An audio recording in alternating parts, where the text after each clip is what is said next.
এই পাশটা এই পাশটা এই পাশটা এই পাশটা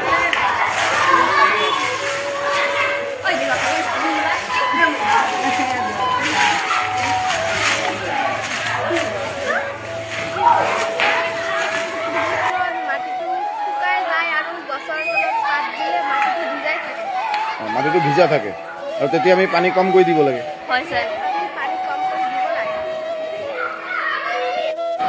আসলে শীতৰ দিনত বা খৰাঙৰ দিনত মাটিটো সোনকালে শুকাই যায় মাটিৰ ইভাপোৰেশ্যনটো বেছি হয় আৰু ড্ৰাইনেছটোৰ কাৰণে আৰু যাৰ কাৰণে কি আমি গছৰ গুৰিত এইটো ছিজনত পানী দি থাকিব লাগে কিন্তু আমি চিন্তা কৰিলোঁ যে যদি আমি গছৰ তলত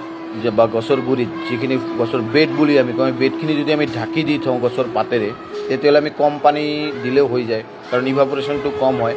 আৰু ছাঁ পৰি থকাৰ কাৰণে পাতৰ ছাঁ পৰি থকাৰ কাৰণে মাটিটোও যথেষ্ট জিকা থাকে এইটোৱে আমি তাৰমানে দেখুৱাব খুজিছোঁ